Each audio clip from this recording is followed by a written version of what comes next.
hilarious. I mean, that's why you just have to laugh about this stuff because it is so very funny.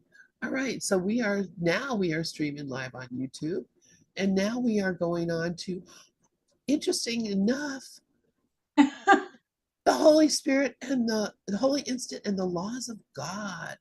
Acts chapter 15, the Holy Instant, section 6. Yay! Yay. It was like Moses going through the desert. And we just kept going around and around and around. It's so funny. I was listening to last night, Ben Gilberti. I don't know if anybody, if you know Ben. He's a prosperous guy, but anyway, he wrote a book called The Moses Code, and our old friend Phil Frisk did the audio book of it, and so I have it. I've been playing it, and I was playing it yesterday and listening to it. Oh my goodness, it's so beautiful. But it's really kind of What's reinterpret. it about, Lynn? Thank you for asking.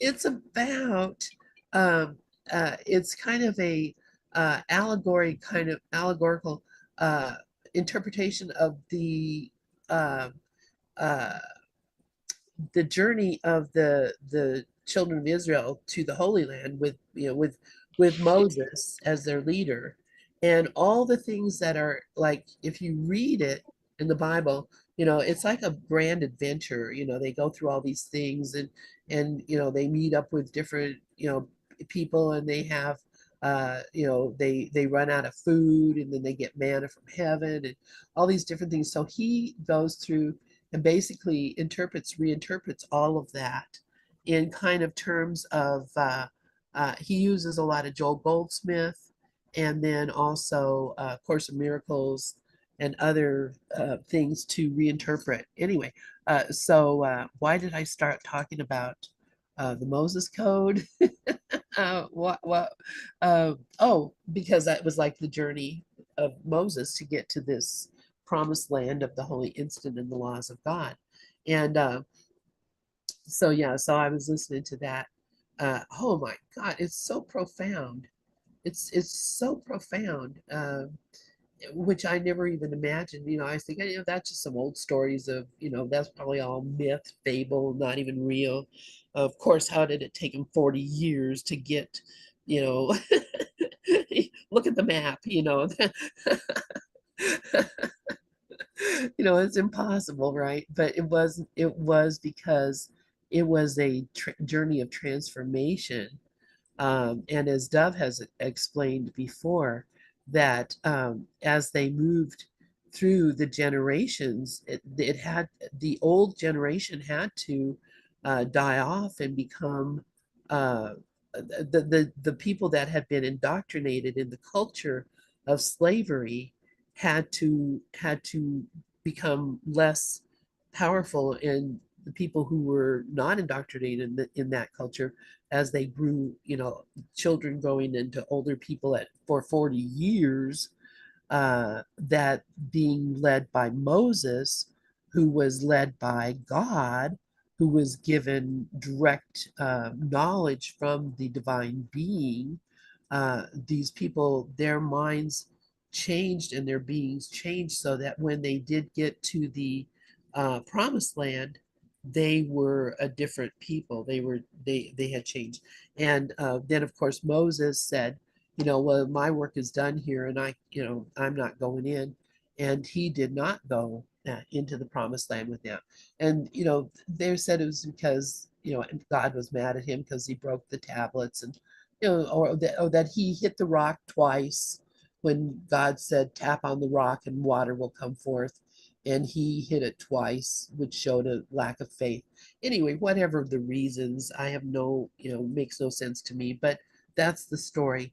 But anyway, the Moses Code kind of brings that into a much more spiritual way, an interpretation. So anyway, ah, we'll have to bring that up and play it. I did play it yesterday, I believe. Yeah. So And I could send it to you too if you wanted to hear it. And Phil Frisk is the reader, which is just so beautiful. And Phil just passed away last year, so that's the and then that's what's happening with us as a Course in Miracles community. I see it so clearly now because, as much as we all love and adore Ken and his teachings, there were a lot of things in Ken's teachings I felt that were uh, limiting us. And in fact, I hear it from a lot of course students that, well, this is not for us. I mean, it's not going to happen to you now. This is not going to happen to you, this lifetime. It's going to be, in the future that, these things are going to come to be, and we're just in the very, beginning of it or whatever. And I don't buy that at all. Yeah, yeah, exactly, Bob. The caged mentality, the thinking that I'm limited and that this is not going to happen to me in this lifetime, when the course itself says, yes, it is. Today, this is here today, right now. It's going to be happening to you right now. I think that that's the truth.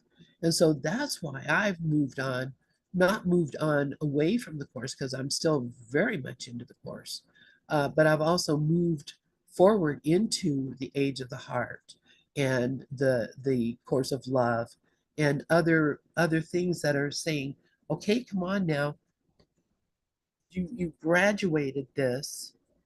How many years have you been studying this?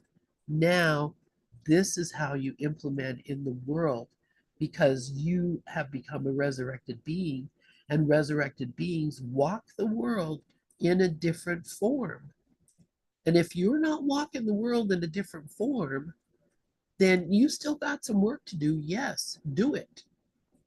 Get on with your bad self and move forward, because now is the time for us to be the awakeners of the world, not through preaching and teaching, but by being the divine being that we are. And that's why people like Keith Kavanaugh have come up. Keith, who is a great uh, example of this, moving forward with this and knowing. And every time I hear Keith, all I hear him saying is, you are already that. Open up your eyes and look. You are this. Open up your eyes and look.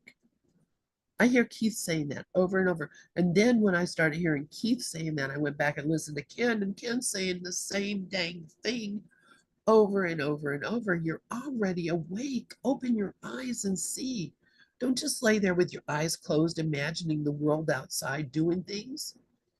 And you do that. I do that. I lay there in bed and wake in the morning. I'm laying there with my eyes closed, listening to the neighborhood, anybody else up in the house moving around. I'm laying there with my eyes closed. I'm awake, but I'm not moving forward.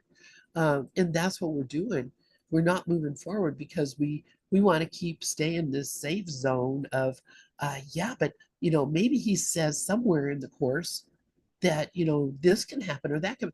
I mean, you can actually do physical miracles. You can actually heal the sick and raise the dead. Guess what? It does. Absolutely does say that. Can I do that? Why? No, because I believe there is a order of difficulty in miracles. Boom. End of story. That's it. I think that there's an order of difficulty in miracles. I think that some things can be done and others can't. And until I get over that, which is the very first miracle principle, that's what it's saying. The very first thing it says to you, there's no order of difficulties, and all expressions of love are maximal. Those are the two key things you need to know. He's telling you nothing. You can't change or undo anything. All you can do is love maximally, and that's the key to everything. So anyway, why I got on that tirade, I don't know. But here we are. Okay, so we are in the holy instant and the laws of God. Uh, and and here we're going to talk about your guilt, Lindy. Is Lindy still here? I think she's, Yeah. No, Lindy signed off a little Emily, while yeah. ago. Well, we're going to talk about that guilt, and she can listen to it later. Let's see. Yeah, Bob's talking about. He's got all kinds of uh, things he's written up. I'm so excited to be able to read some of your stuff. Uh, and what is happening here? I have to close my participant list. He says he has something called the parable of the bear. And then Rafi says, I'm whole, complete, total unto myself. Everyone and everything is part of myself, working toward my ultimate good. I am loved. I am love. Exactly, Rafi. That's exactly it. That's all it is. And that what is limiting, what is stopping me from doing that and being that? Is there anything other than my own decision to say, no, I still need to do the lessons again, or I need to figure this out or that out? No, not happening. All right. The Holy Spirit and the laws of God. Who would like to read? So I have to put up a participant list over here so I can see.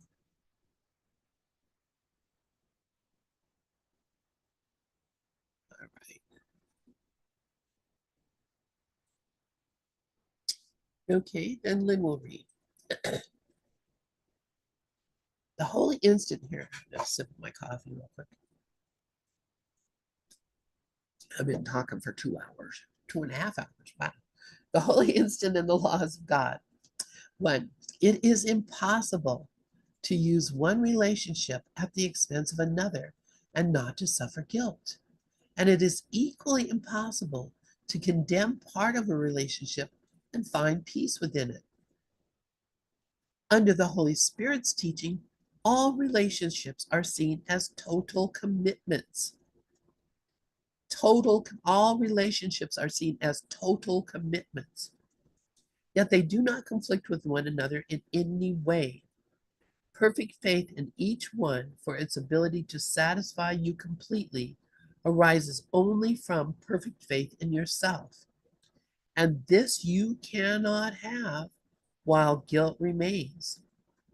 And there will be guilt as long as you accept the possibility and cherish it that you can make a brother into what he is not because you would have him so. So what is Jesus saying to us right here is this is uh, the story of our relationships, right? Either we are having a holy relationship, which is a relationship in which nothing is held back and everything is shared, and sharing being a really important part of all this because we have a shared mind, we have a shared heart, we are one being. So that's why under the Holy Spirit's teaching, all relationships are seen as total commitments, but they don't conflict with each other in any way because there's a place in uh, creation for each of us, each and every single one of us. Saying that very deliberately, each and every single one of us is a part of the puzzle of creation. And you know how annoying it is when you do a puzzle and a piece is missing. That's a memory that sticks to my heart. I still look for that piece. One day I found a puzzle piece. I don't know where it had been or how it had been dropped or lost or put somewhere. Suddenly it was there. A piece from a puzzle. In my family, we do those big puzzles, like, 1,000 pieces or more. And one had one missing piece. I have the image of the puzzle in my mind, the picture of it, one missing piece. Forever will stick in my mind. And then one day I found that piece And I was so joyful that I took, because when we finish our puzzles, we break them up and put them back in the box. I was so joyful that we took it out of the box and we made the whole puzzle and completed it. One missing piece. The whole family's heart was aching because of that. Each and every one of us is a piece of that puzzle. So that's why all relationships are total commitments. Because if any one of us is missing, the whole is incomplete. God is not complete without me. That's what that means.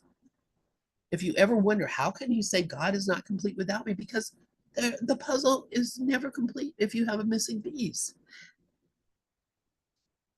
And so, what happens then? Perfect faith in each one for its ability to satisfy you completely arises only from perfect faith in yourself. And this you cannot have while guilt remains. And there will be guilt as long as you accept the possibility and cherish it that you can what? Make a brother into what he is not because you would have him so. Because what? Because I would find another piece from another puzzle and cut it down to fit that place. I would find a piece of that puzzle that doesn't belong at all and cut it to fill that place. And that is making my brother into something that he's not because I want that filled, not recognizing that what he is the perfect thing to fill it. And so anytime I try to change my brother, think that my brother should be different, has to be different. Oh, I wish that politician would change. It's part of the puzzle. The puzzle doesn't work without it. Every piece belongs. Of course, the dream figure is annoying, but that's not what I'm looking at.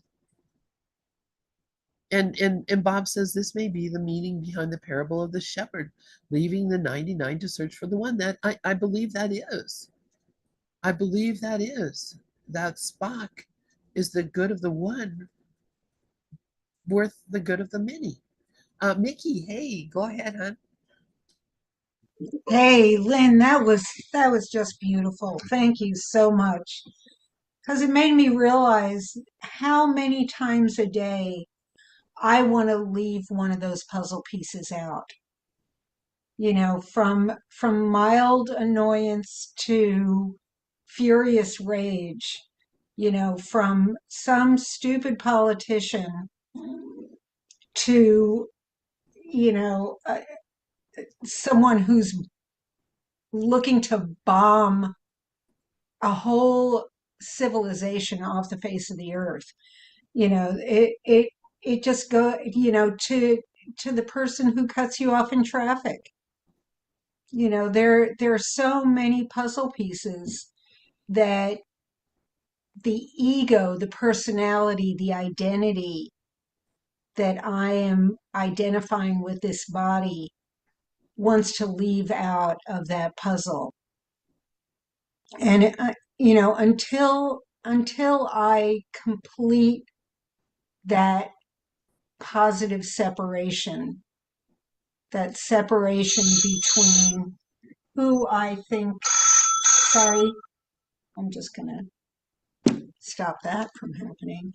That, yeah, and Karen says there's no hierarchy of illusions. They're all illusions. When I start identifying, until I lost my train of thought there, until I can accomplish that positive separation between the personality and identity that I think this body is from who I really am, until I can completely sever that, and that's the complete falling away of the ego. I'm going to have these little irritations and the big hatreds, and I have to just keep disidentifying with that. And it's a battle every day of excluding one relationship at the expense of another, or including one relationship. What's it that first sentence? It is impossible to use one relationship at the expense of another and not suffer guilt.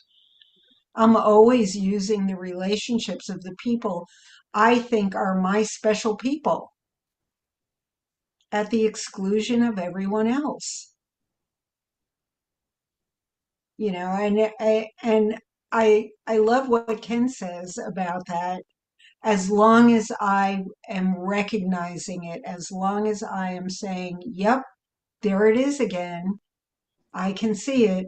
I know I'm on the right path." So, yep, there it is again. I can see it. Thanks. Oop, there it is. I love it. There it is, damn it.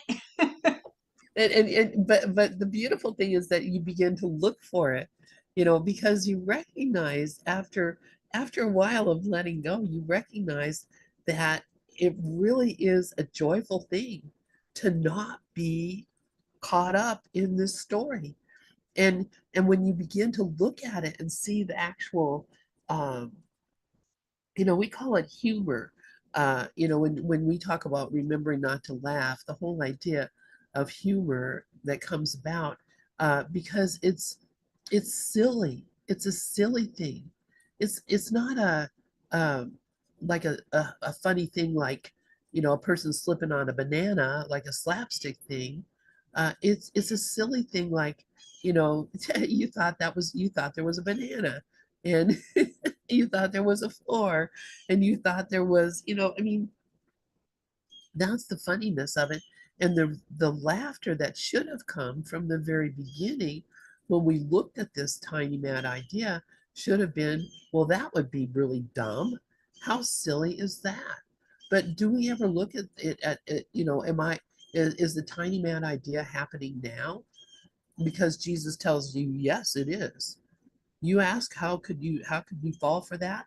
Well, you're doing it right now, because every time you choose against your brother, choose against love, choose against compassion, choose against joy, you're doing the same thing. And all you have to do is look at how I'm doing it now. And if I'm excluding any brothers, why not just laugh? Why not just recognize it's silly? Um, and Rafi says, first Karen says there's no hierarchy of illusions. One problem, one answer. And Rafi says, when I'm not wanting to change anyone I know, I'm in acceptance that they are serving me and I serving them. Exactly, Rafi. In the reality of being, there is no them and me. There is only the one. So yes, they're doing it for me. Everything is happening from this is my circus. You may say this is not my circus. It is my circus, and those are my monkeys. And they are doing exactly what I asked them to do, no matter how awful it may seem. That look at how silly your mind is. Karen, yes, please go ahead. Thank you, Lynn. Thank you, Rafi, Mickey.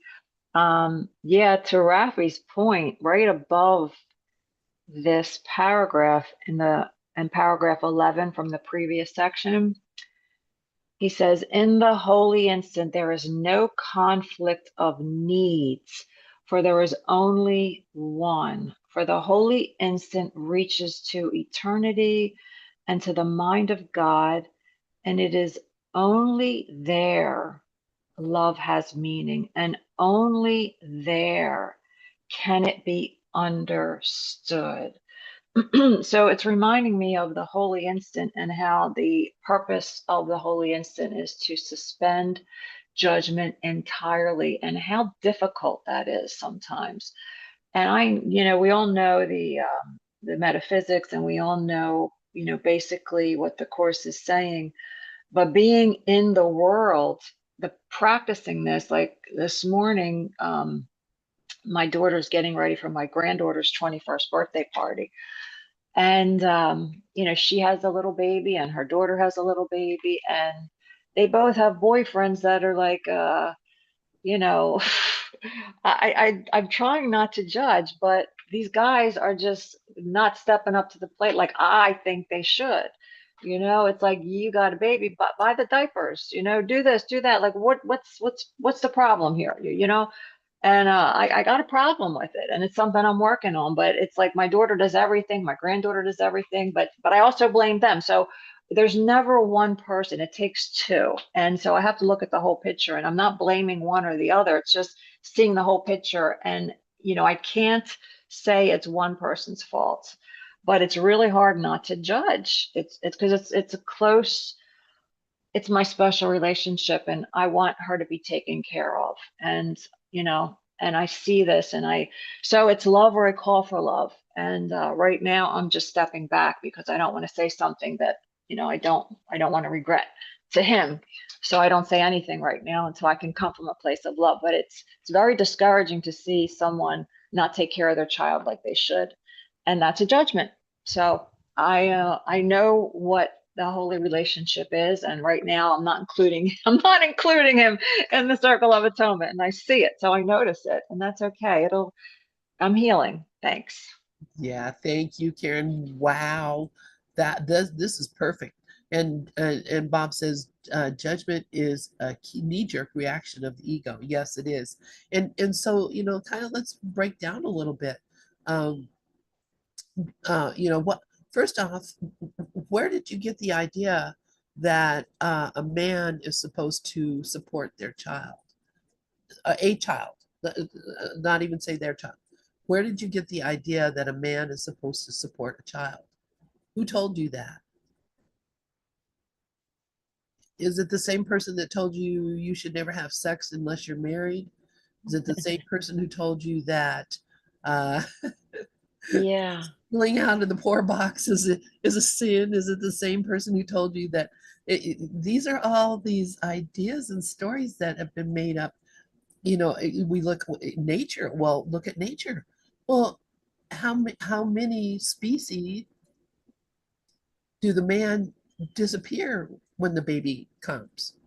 How many species the mother kills the man before the baby comes? How many species? I mean, there's no natural reason for a man to support a child. The reason a man would support a child is because they have a story in their mind too about this is how you do it. Maybe they have not heard that story. This is what you're supposed to do when you're a man and you have a child. Or maybe they heard a different story that when you're a man and you have a child, you should run away. When you're a man and you have a child, you should ignore it. They have heard many stories themselves. So, the problem is they're not agreeing with your story. Your story says should be happening, and their story is saying, huh? so, so there's got to be some communication. And if you feel very strongly about it, the communication, you there are ways that you can communicate that without causing a ruckus or making an upset. But the first thing I think would be helpful is to understand, why do I believe that this is how things should be, and is it true? And I see Rafi has his hand up, and Mickey. And if you want to say anything, Karen, I'm not trying to cause any kind of upset either. I'm just saying, let us move from a real place, and ask, why am I upset, uh, that I'm seeing this thing that doesn't match my story of how things should be.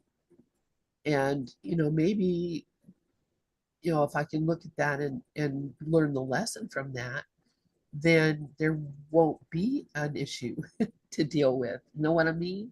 Because as we were just reading before, when I change my story changes.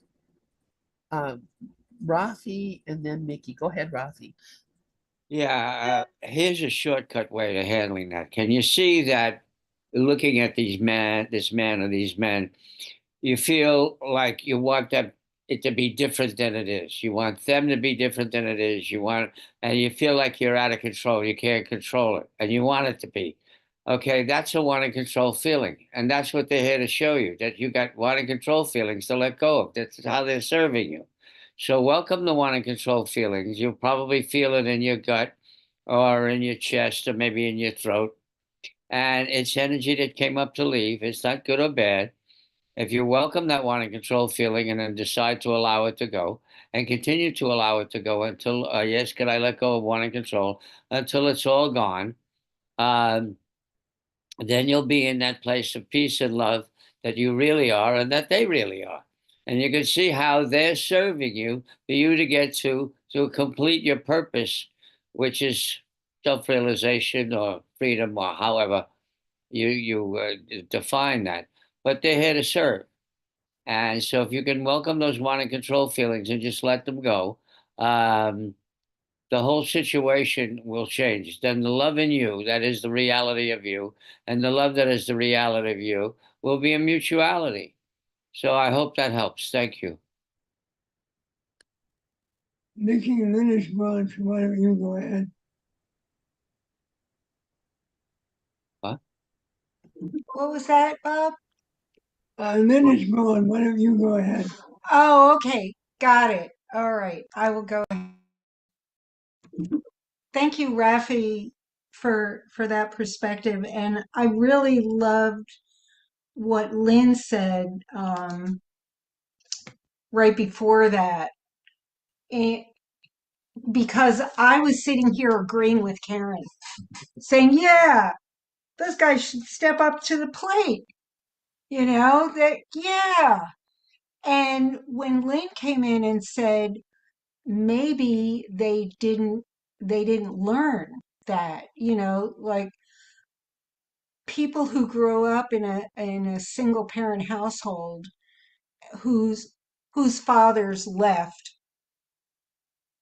either when or shortly thereafter they were born, didn't grow up thinking, yeah, the guy's got to step up to the plate. They don't know anything about that. And I was like, oh my God, yeah, that's their conditioning, that's their learned experience.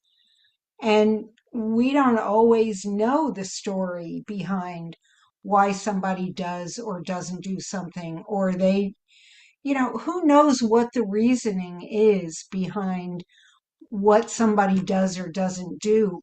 We're putting all of our previous conditioning on them and saying, that's right, because that's what I learned, because I learned that like I watched the documentary on the Eagles, and the daddy eagle always, like comes and helps feed the kids, and you know and what I think a human family should be is,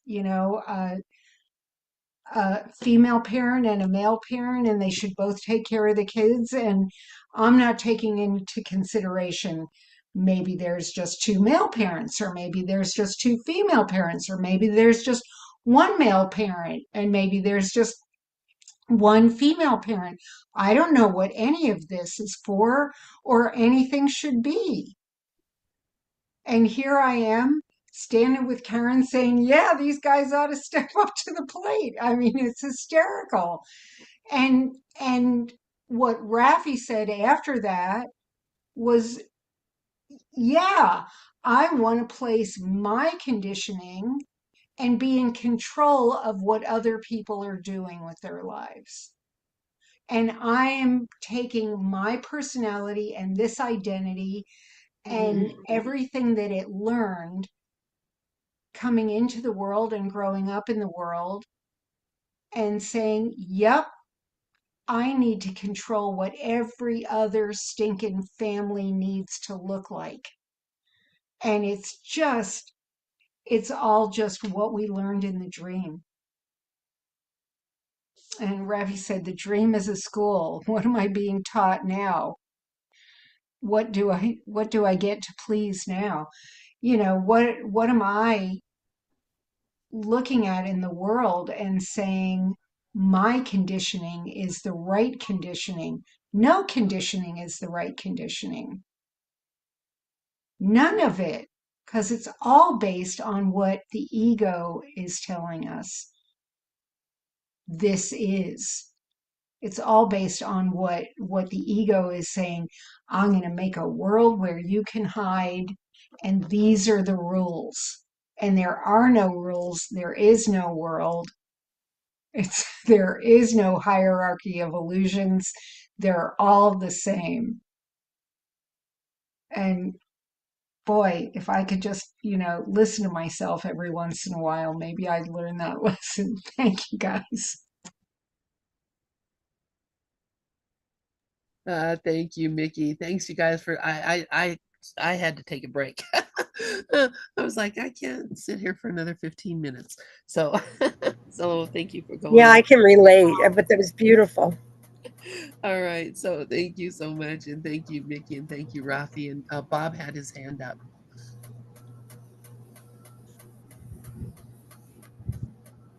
Bob, if you're speaking, you're muted. Yeah, I'm sorry about that. I was kind of laughing at some of this stuff for a very personal reason. I've been married 4 times. My first marriage lasted about 20 years. And relatively early in that marriage, my wife got pregnant. And we lost the child after about 11 weeks to a miscarriage.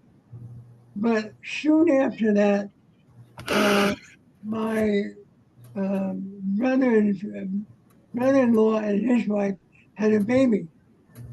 And we went to visit them.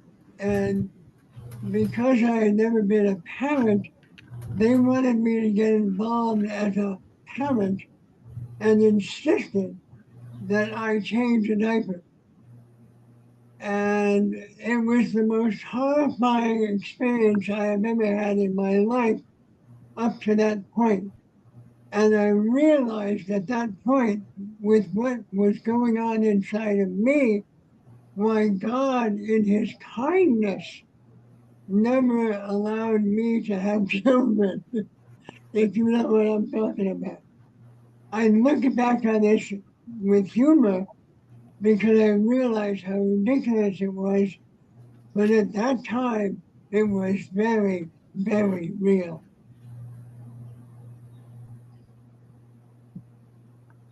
That's hilarious. Did you say how old were you when this happened? Did you say Maybe 35. so? You were a grown ass man, never changed a baby's diaper. Is that Oh, pretty? right, yeah, grown man in theory. Uh, But no, a 2-year-old uh, narcissistic child would have been more like it. That's hilarious. That is hilarious. Well, that's the thing, how do we learn these things? Um, it's and it maybe not. I came from a large family with lots of babies, so I was changing baby diapers when I was like 6. Or maybe earlier than that, I don't know. But that's this is what we're used to doing. We've been given this idea that this is a good thing, this is not a good thing, this works, this doesn't work, this is helpful, this is not helpful. And it's our own belief system that gives us an idea about, is what is happening here's acceptable or not. And I see a couple of hands up. I gotta put up my participant list so I can see who came first. Okay, Sharon, please go ahead, Sharon, and then Karen. Oh, I was just going to tell Bob that my husband was married. I'm his fourth wife too, and his story is, we're children when we first get married. He was what, 18, so he also had a long story of pain and struggle, but every one of them brought him to where he is now. And I've been only married twice, only, well, whatever. But the thing is, I have a completely different experience this time.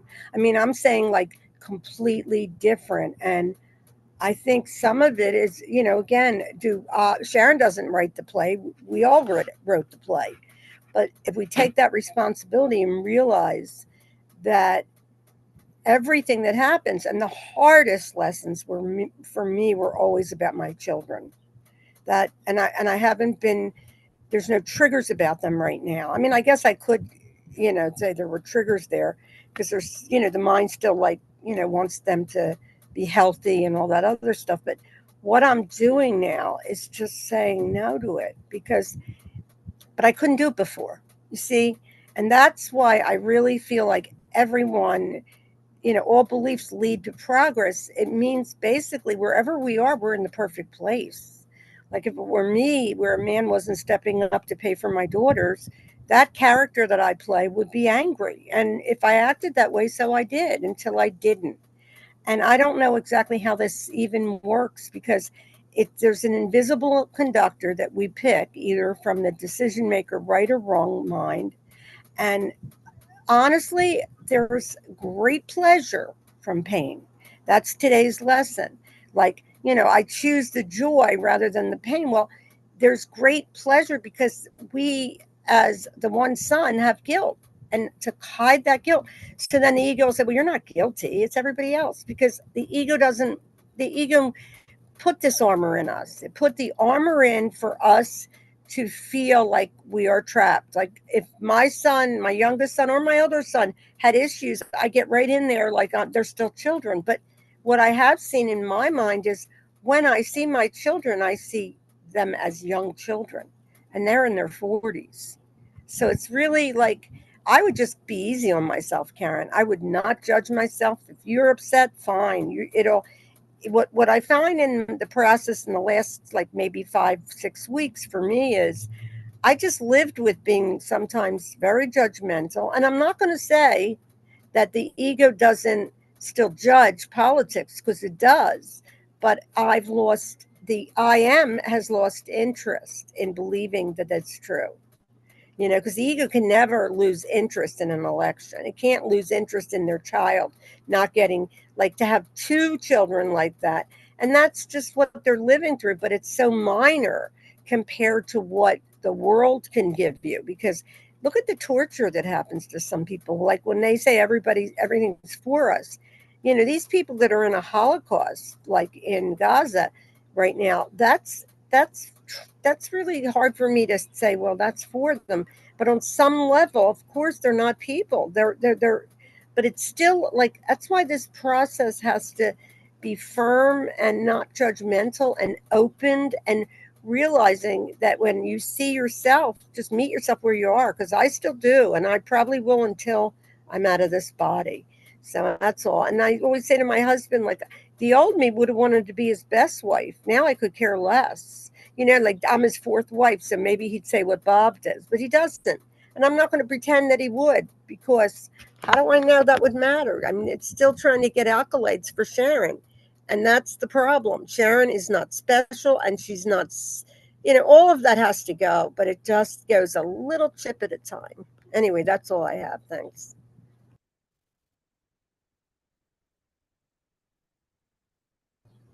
Karen wants to talk, Lynn. Sorry, I didn't even have my mic on. I was muted. So yeah, so actually those people in Gaza, those people in the Holocaust, that was not a lesson they needed to learn. It's a lesson I need to learn. Oh, I love that clarity. That is super what you just said. It has nothing to do with them. They're not. Exactly. I know, but then I'm like, but how about them? How about them? Yeah, well, they weren't even there. Just like Right. you're not even here. Right. How could Because, they be one time different? Glorian had said something like, that Sandy, as husband, said that, the world could. How do you know that when you die, that everything's not going to go away? And you don't. You don't. Like, do you, like the imagination will say, well, they're going to live on and and I'm going to have a life like, they're going to celebrate my life. And this is the ego. But Right. you're so right. You're so right about that. It's incredible. It was for, yeah, if we really get the depth of it's for me, it takes a lot of depth and a lot of sense of humor too, because the ego doesn't like it. Yeah. Anyway, you have Karen that wants to speak Go too. ahead, Karen. Yeah, our only responsibility is to accept the atonement for ourselves. We're here to heal the mind. And this is talking about, for me, the holy relationship is the all inclusive, and the special is the one that excludes. So, this whole paragraph is reminding me that the holy relationship looks within and sees no lack. So there's no lack. And what this really reminds me of is in the Manual for Teachers, section 3, what are the levels of teaching? And this section talks about relationships and the 3 levels of relationships. And my daughter's in a relationship with the long-term relationship where this is her classroom to learn the lessons she came to learn. There are no accidents in salvation. Those who are to meet will meet because together they have the potential for a holy relationship. This is the goal, for it is the destiny of all relationships to become holy. So this 3rd level of teaching occurs in relationships which once they are formed, they are lifelong. They are teaching, learning situations in which each person is given a chosen learning partner who presents him with the unlimited opportunities to learn.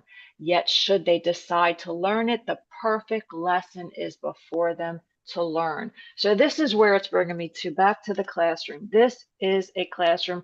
We are all here to learn lessons. And as we always say, this is happening for me. This is happening for for everyone. Everyone is here to really remember the truth of what we are. And it's always to heal it's one mind, but as long as I believe an individual mind, I'm going to think it's my mind that needs to be healed. And right now, I know it's the whole mind, because when I am healed, I am not healed alone.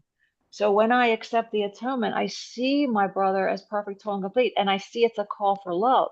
So that's why I'm stepping back right now, because I'm not going to say anything I'm going to regret. I'm going to wait till I can come from a place of love, and I'll be directed what to say and what to do, because right now I'm still coming from a place of judgment. Yeah. But yeah, that's all. Thanks. Yeah, and so yeah, I have a feeling, this is just a feeling, that when you let go of that, that there will be a change in the way that they do things, because that I see has happened in my life with my daughter and her partner, and she's always, complaining, oh, he doesn't think about me, she was telling me her birthday was this last week. She was telling me, before, he's not even going to do anything. He doesn't think anything about it. It's my birthday, blah. I'm like, you can't say that. Really be willing to let him be different, and don't say anything. Just know that that can change. And sure enough, that very afternoon, I got a phone call from him, and he said, "Oh, her birthday's coming up. Can we do this and can we do this? Will you be willing to come over and do these things, that thing?" We had like 2 actual birthday parties for her, one on her actual birthday and one on Sunday, when the whole big group, the big family, came up. um, and this was like the first time that he's ever done anything like that. And she was like, I don't know what happened here, but I'm not complaining, obviously. But that's it. You know, all the you could. I mean, I maybe could have told him, hey, why don't you step up? But I didn't have to, because he knew, it just came to him. And I was surprised as hell when I got a phone call from him, because he never calls me, and I get a phone call from him saying, I want to do this thing, and let's have this party, and will you fix this or do that, and it was just like, yeah, I didn't have to do it. Nobody had to say anything. Nobody had to do anything. We just had to change our mind. And so yeah, that's what I think.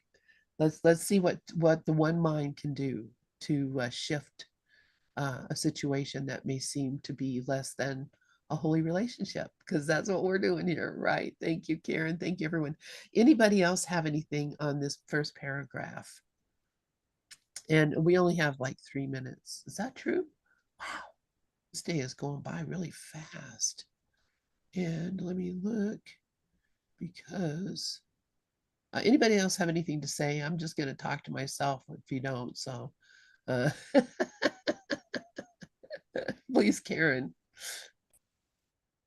Yeah, this he's talking about guilt too in this section in this paragraph, and he says, and perfect faith in each one, which is really the holy relationship, for its ability to satisfy you completely, arises from perfect faith in yourself, which is knowing the truth of what you are. And this you cannot have while guilt remains. And there will be guilt as long as you accept the possibility and cherish it that you can make a brother into what he is not, because you would have him so. So, as you said, Lynn, it is the unhealed guilt in my own mind that is being projected onto him, because without guilt there is no scarcity. The guilt is part of the scarcity principle, thinking there's something lacking, there's something wrong, something needs to be different. And there is nothing that needs to be different except me. I need to change my mind. So this is a thank you all so much, because it really just helped me, because I already knew what I needed to do, but I needed that push and I got it. So thank you.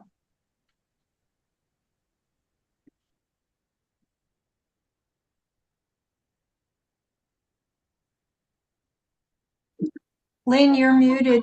Okay, thank you. Yeah, I'm just texting with my sister. My nephew passed away. I think I told you that my nephew passed away a couple days ago. And they're trying to get the death certificate and trying to remember where he was born. Idaho Springs, that's where we were all born, I think. But she'll figure it out anyway. But anyway, thank you guys so very much. And yeah, I'm kind of pretty sad about my nephew passing away. He was my same age. He was born 3 months before me, so we was just kids together growing up. And I think I told you this. His dad was killed in a mine accident, and so my sister went crazy and um, was in a mental hospital. So we ended up raising the boys, and my nephew Max and I were very close friends. In fact, my son is named after him, Max. Very, very close to me. And then he, got uh, into, drugs and alcohol, and basically uh, ruined his brain. he, he, he was um, uh, basically at the end was not really all that aware of anything that was going on. You'd go and visit him, he'd remember you, but not a whole. I don't even know what was going on in that mind. But anyway, he did get lung cancer, and he passed away. He was just diagnosed like 2 weeks ago, and then he passed away the day before yesterday. So anyhow, that's it. I may or may not be going up there. Uh, I don't know. Anyhow, I'm going to go ahead and stop this, and remember next week where we are. We're starting paragraph 2 of the Holy Instant and the laws of God. The laws of God. Right. Let me. All these things are so complex now, all these different things you do. Let's see, did I make myself? No, I didn't. So I'm going to have to figure out how to get back to stop the YouTube. There we go. That is one thing. I'm